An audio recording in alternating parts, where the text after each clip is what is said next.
Akwụkwọ Daniel isi nke 3. Nebukadneza bụ eze mere onyinye ọlaọcha ịdị elu ya bụ ọgụ kubit 3, obosara ya bụ kubit 6. O guzobere ya 3 na ndagwurugwu Dura n'ala ọchịchị Babilọn. Nebukadneza bụ eze zikwara ka a chịkọta ndị nọchiri anya eze, na ndị isi na ndị na-achị achị, na ndị ikpe na ndị odozi akụ, na ndị ndụmọdụ, na ndị odozi okwu, na ndị niile na-achị ala a na-achị achị, ịbịa na ịrara onyinye ahụ nye, bụ nke Nebukadneza bụ eze guzobeworo ọtọ. Mgbe ahụ ndị nọchiri anya eze na ndị isi na ndị na-achị achị na ndị ikpe na ndị odozi akụ na ndị ndụmọdụ na ndị odozi okwu na ndị niile na-achị ala a na-achị achị na-ezukọta n'ịrara onyinye ahụ nye, bụ nke Nebukadneza bụ eze guzobere ọtọ. Ha wee na-eguzo ọtọ n'ihu onyinye ahụ nke Nebukadneza guzobeworo. Onye nkwusa na-akpọsikwa mkpu ike sị, ọ bụ unu ka a na-agwa okwu, unu ndị dị iche iche na unu mba dị iche iche na unu ndị na-asụ asụsụ dị iche iche sị, na mgbe unu ga-anụ olu opi ike na nke ọja na nke ụbọ akwara na nke sackbut na nke une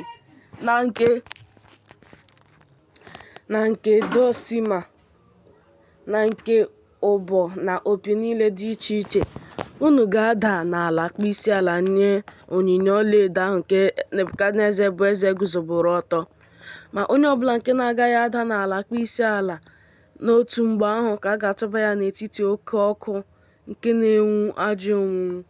N'ihi nke a, n'otu mgbe ahụ, mgbe ndị niile dị iche iche nụrụ olu nke opi ike na nke ọja na nke ụbọ akwara na nke sackbut na nke une na nke ụbọ na opi niile dị iche iche, ha wee na-ada n'ala, bụ ndị niile dị iche iche na mba niile dị iche iche na ndị niile na-asụ asụsụ dị iche iche.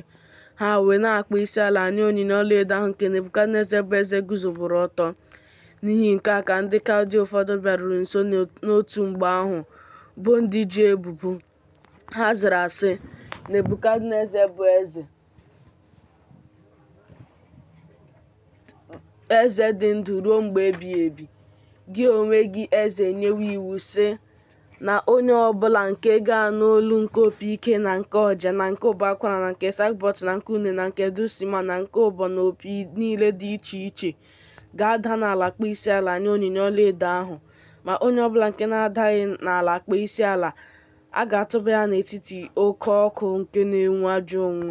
Ndị Juu ụfọdụ dị, ndị doworo ndị isi ọrụ nke ala ahụ a na-achị achị bụ Babilọn. Ha bụ Shedrak na Mishak na Abednego. Ndị ikom ndị a anụghị olu gị, eze. Chi gị niile ka ha na-adịghị efe. Ọ bụkwa onyinye ọlaedo nke ị guzobeworo ọtọ ka ha na-adịghị akpọ isiala nye. Mgbe ahụ, Nebukadneza n'oke iwe na ọnụma ya sịrị ka e mee Shedrak na Mishak na Abednego ka ha wee bịa.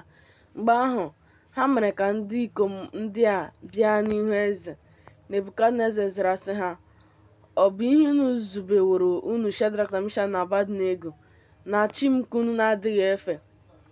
Ọ bụkwa onyinye ọlaedo nke m guzobeworo ọtọ ka unu na-adịghị akpọ isiala nye? Ugbu a, a sị na unu ejikerewo, na mgbe unu ga-anụ olu nke opi ike na nke ọja na nke ụbọ akwara na nke sackbut na nke une na nke dulcimer na nke ụbọ na opi niile dị iche iche, unu ga-ada n'ala kpọọ isiala nye onyinye ahụ nke m meworo. Ọ dị mma, ma a sị na unu adịghị akpọ isiala, n'otu mgbe ahụ ka a ga-atụba unu n'etiti oke ọkụ na-enwu ajọ onwu. Onye bụkwa chi ahụ nke ga-anapụta unu n'aka m? Shedrak na Mishak na Abednego zara sị eze Nebukadneza, ọ dịghị anyị onwe anyị mkpa ịzaghachi gị okwu banyere nke a. A sị na ọ dị ụzọ ọbụla Chineke ahụ onye anyị onwe anyị na-efe pụrụ ịnapụta anyị, ọ bụ n'oke ọkụ nke na-enwu ajọ onwunwu n'aka gị eze ka ọ ga-anapụta anyị.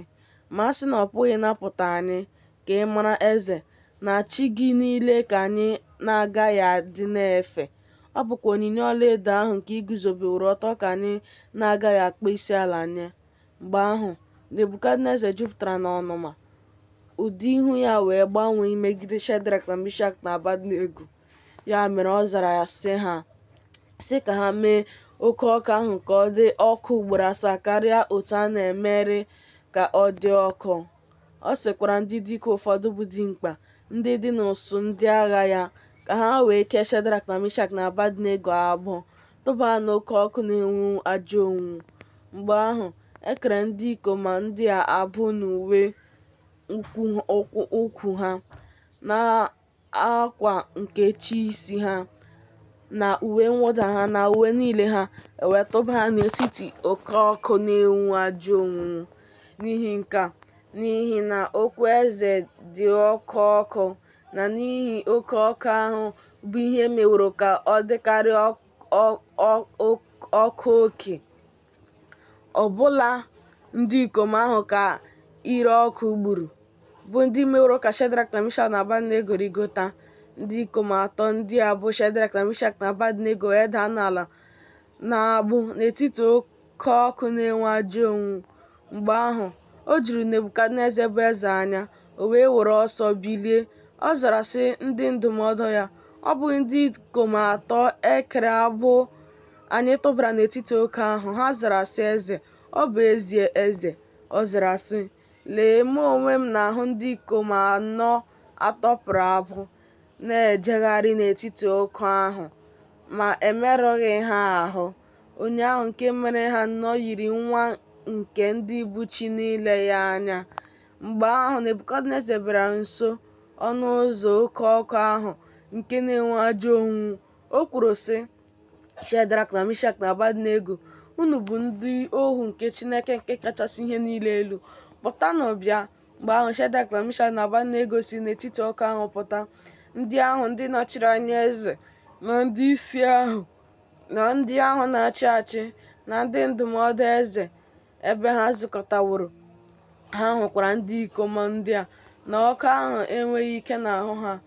Ọkụ aṅachaghịkwa agịrị isi nke isi ha, uwe ụkwụ ha agbanweghịkwa, isi ọkụ agabigaghịkwa n'ahụ ha. Nebukadneza zara sị, onye a gọziri agọzi ka Chineke nke Shedrak na Mishak na Abednego bụ, onye ziteworo mmụọ ozi ya wee napụta ndị ohu ya ndị tụkwasịrị ya obi. Ọ bụkwa okwu eze ka ha gbanweworo wee rara ahụ ha nye, ka ha wee ghara ife ma ọ bụ ịkpọ isi ala nye chi ọbụla ma ọ bụghị Chineke ha. N'ihi na a na-esite n'aka m n'iwu sị na ndị ọbụla ma ọ bụ mba ọbụla ma ọ bụ asụsụ ọbụla nke ga-ekwuhie megide Chineke nke Shedrak na Mishak na Abednego, a ga-abọkasị ya.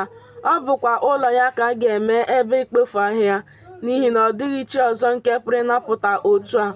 Mgbe ahụ eze mere ka ihe gara Shedrak na Mishak na Abednego nke ọma n'ala ahụ a na-achị achị bụ Babilọn.